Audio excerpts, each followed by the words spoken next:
தொடர்ந்து நம்ம வந்து பார்த்தீங்கன்னா கவர்மெண்ட்டுடைய ஸ்கீம்ஸ் எல்லாம் பார்த்துட்டு இருக்கோம். இன்னைக்கு வந்திருக்கக்கூடிய ஒரு முக்கியமான தகவலை நம்ம பார்க்கலாம். நம்ம எல்லாருக்கும் தெரியும், இபி வந்து பார்த்தீங்கன்னா இப்போ ஃப்ரீ பண்ணியிருக்காங்க. அதாவது முதல் 200 யூனிட்டு ஃப்ரீ பண்ணியிருக்காங்க. அது சார்ந்த ஒரு சில அறிவிப்புகள் வந்திருக்கு.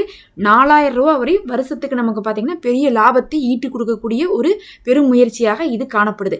இதை பற்றி ஃபஸ்ட்டு நம்ம டீட்டெயிலாக பார்த்துடலாம். ஆரம்பத்திலேயே வந்து பார்த்தீங்கன்னா டிவிகே வந்து எலெக்ஷனில் வந்து நிற்கும் போதே மகளிர் தினத்தின் போது வந்து என்ன பண்ணாங்கன்னா ஒரு 10 அறிவிப்பு கொடுத்தாங்க. அதில் ஒரு அறிவிப்பு தான், உங்களுடைய கரண்ட் பில்லை நாங்கள் என்ன பண்ணுவோம்னா முதல் 2 மாதத்துடைய முதல் 200 யூனிட்டை நாங்கள் என்ன பண்ண போகிறோம், ஃபுல்லாக ஃப்ரீ பண்ண போகிறோம்னு சொல்லியிருந்தாங்க. இப்போ வரையும் நமக்கு என்ன ஃப்ரீயாக இருக்குன்னு பார்த்தீங்கன்னா முதல் 100 யூனிட் மட்டும் தான் நமக்கு ஃப்ரீயாக இருக்குது. முதல் 100 யூனிட் ஃப்ரீயாக இருந்த இடத்துல முதல் 200 யூனிட் இப்போ ஃப்ரீயாக வரப்போகுது. அப்படின்னா உங்களுக்கு ஒரு பெரிய லாபம் தான். அதுக்கப்புறம் இது யாருக்கு எலிஜிபிள்னு பார்த்தீங்கன்னா 500 யூனிட்குள்ளே இருக்கிறவங்களுக்கு தான் வந்து எலிஜிபிள். 500 யூனிட்னா என்ன கணக்குன்னு பார்த்தீங்கன்னா, இப்போ நம்ம வந்து ஒரு மாதம் யூஸ் பண்ணுறோம் கரண்ட் பில். இப்போ நமக்கு எப்படி கரண்ட் பில் வருதுன்னா 2 மாதத்துக்கு சேர்த்து தான் வந்துட்டுருக்கு. ஃபஸ்ட்டு இதை பற்றியே வந்து மாதம் எடுக்கிற மாதிரி வருது, அதை நான் தனியாக சொல்கிறேன்.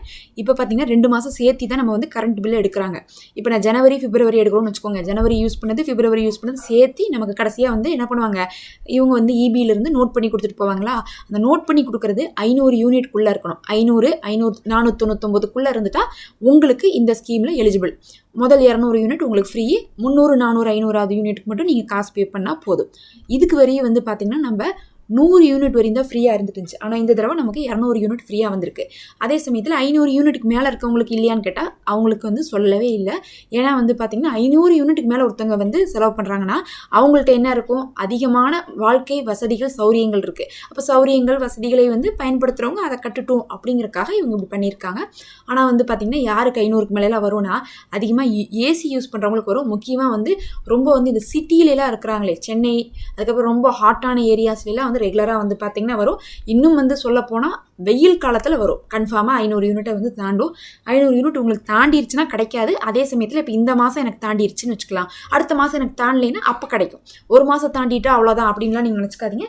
ஒரு மாதம் ஏதோ ஒரு காரணத்துக்காக தாண்டினாலும் கூட அடுத்த மாதம் நமக்கு வந்து 500க்குள்ளே இருந்தால் முதல் 200 யூனிட் உங்களுக்கு என்ன ஆயிரும், ஃப்ரீயாக வந்துடும். இப்போ இந்த 200 யூனிட்டை வந்து கால்குலேட் பண்ணுறாங்க. ஒரு 200 யூனிட் ஃப்ரீ அப்படிங்கிறது நமக்கு எப்படி வந்துடுது, உங்களுக்கு வருஷம் ஃபுல்லாக வந்துடுது. வரும்போது உங்களுக்கு கிட்டத்தட்ட வந்து 1200 யூனிட் உங்களுக்கு ஃப்ரீயாக கிடைக்கிற மாதிரி ஆயிடுது. 1200 யூனிட் உங்களுக்கு ஃப்ரீ அப்படிங்கிறது வந்து பார்த்திங்கன்னா உங்களுக்கு ஒவ்வொரு மாதமும் கொஞ்சம் கொஞ்சமாக வந்து கிடைக்குது.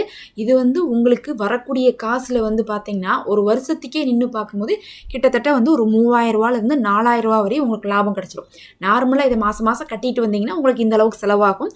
ஆனால் அந்த காசை வந்து பார்த்திங்கன்னா இப்படியே மிச்சப்படுத்தி நம்ம கடைசியில் பார்க்கும்போது ஒரு பெரிய தொகையாக இருக்குது. இப்போ வந்து மாதம் வந்து 2500 ரூபா வந்து மகளிருக்கு கொடுக்குறாங்க, முதியோர்களுக்கு 3000 ரூபா கொடுக்குறாங்க, அதே மாதிரி படிக்கிறவங்களுக்கு 15000 ரூபா கொடுக்குறாங்க. இந்த மாதிரிலாம் நிறைய ஸ்கீம் சொல்லியிருக்காங்களே. ஆனால் இபியில் பார்த்தீங்கன்னா கொஞ்சம் கொஞ்சமாக ஒவ்வொரு மாதத்துக்கும் 2 மாதத்துக்கு ஒரு தடவை அந்த இபி பில்லை குறைச்சி வருஷ கடைசியில் பார்க்கும்போது அதுவே வந்து ஆயிரக்கணக்கான ரூபா வந்து உங்களுக்கு என்னாவது சேமிக்கப்படுதுன்னு சொல்லிட்டு இன்றைக்கி தகவல் கொடுத்துருக்காங்க. இதுவே வந்து பார்த்திங்கன்னா மக்களுக்கு பெரிய பிரயோஜனம் தான். நேரடியாக உங்களுக்கு காசை போட்டால் தான் காசுன்னு கிடையாது, உங்களுக்கு செலவை குறைச்சாலும் அது காசு தான் அப்படிங்கக்கூடிய அடிப்படையில் இன்றைக்கி இந்த ஒரு தகவலை கொடுத்துருக்காங்க. கண்டிப்பாக வந்து பார்த்திங்கன்னா 500 யூனிட்குள்ளே இருக்கிறவங்களுக்கு எல்லாத்துக்குமே முதல் 200 யூனிட் அடுத்த மாதத்துலேருந்தே ஃப்ரீ தான். ஏன் சொல்ல போனால் இப்போ இருந்தே உங்களுக்கு ஃப்ரீ தான். அதனால உங்களுக்கு இப்போ இருந்தே அது ஒரு சேமிப்பாக மாறி இருக்குது. அதனால் கரண்ட் பில் அப்படிங்கிறது வந்து உங்களுக்கு குறையுது. இது இல்லாமல் மாதத்துக்கு ஒரு தடவை கரண்ட் பில் எடுங்க. எங்களால் வந்து 2 மாதம் வந்தால் தானே தாண்டி போயிடுது. ஏன்னா சிலருக்குலாம் 500 தாண்டிடுது. 500 தாண்டி 530 வந்தாலும் நீங்கள் தாண்டிட்டீங்கன்னு அர்த்தம். 600 வந்தாலும் நீங்கள் தாண்டிட்டீங்க, 800 வந்தாலும் நீங்கள் தாண்டிட்டாவே டபுள் சார்ஜ், ட்ரிபிள் சார்ஜ்னு சொல்லிட்டு ஒரு ரேஞ்சுக்கும் எச்சாயிட்டு இருக்கும். அதனால அவங்கள என்ன சொல்கிறாங்கன்னா ஒரு ஏசி யூஸ் பண்ணால் கூட 500 தாண்டுது, நீங்கள் தயவு செஞ்சு மாதம் கரண்ட் பில் எடுங்க அப்படின்னு சொல்லி கேட்டுட்டு இருக்காங்க. அதை ரொம்ப நாளாக இழுத்தடிச்சிட்டு இருந்தாங்க. இப்போ வந்து பார்த்திங்கன்னா அதையும் நடைமுறைக்கு கொண்டு வர போகிறாங்கன்னு சொல்லிட்டு சொல்லப்படுது. ஆனால் அதை பற்றியான எந்த ஒரு முழு அறிவிப்பும் வரல. ஆனால் அதையும் நோக்கி நம்ம வந்து ஃபோக்கஸ் கொண்டு போகிறோம், அதையும் தான் நம்மளுடைய ஒரு எண்ணத்தில் வச்சுருக்கோம் அப்படிங்கிற மாதிரி சொல்லியிருக்காங்க. ஆனால் முதல் கட்டமாக 200 யூனிட் ஃப்ரீ மட்டும் தான் சொல்லியிருக்காங்க. அதுவே நமக்கு ஒரு 4000 ரூபா வரையும் வருஷத்துக்கு வந்து ஒரு சேவிங்ஸாக இருக்கும். அது போக வந்து பார்த்திங்கன்னா மாதம் எடுத்தாங்கன்னா எல்லாருமே நிறைய பேர் வந்து என்ன பண்ணிடுவாங்க, அந்த 500 யூனிட்குள்ளே வந்துருவாங்க. கொஞ்சம் ஈஸியாக யூஸ் பண்ண முடியும். நம்ம பார்த்து 500க்குள்ளேயே யூஸ் பண்ணணும்னு சொல்லிட்டு எதுவுமே யூஸ் பண்ண முடிய மாட்டேங்குது. சம்மர் சமயத்தில் ஏசி எல்லாம் அது வந்து உங்களுக்கு என்ன ஆயிரும்னா கொஞ்சம் ஈஸியாயிரும்னு சொல்லப்படுது. பொறுத்திருந்து பார்க்கலாம். இன்னும் வந்து பார்த்திங்கன்னா கவர்மெண்ட் ஸ்கீம்ஸ்லாம் நம்ம தொடர்ச்சியாக அப்லோட் பண்ணிகிட்டு இருக்கோம். எப்படி தான் வந்து ஃபார்மெல்லாம் கொடுத்து நம்ம வந்து மகளிர் உரிமை தொகை வாங்கணும், முதியோர் உரிமை தொகை வாங்கணும் அப்படிங்கிறத நம்ம டீட்டெயில்ஸாக போட்டுட்ருக்கோம். மறக்காமல் சப்ஸ்கிரைப் பண்ணிக்கோங்க. அந்த டீட்டெயிலாம் உங்களுக்கு ரொம்ப யூஸ்ஃபுல்லாக இருக்கும்.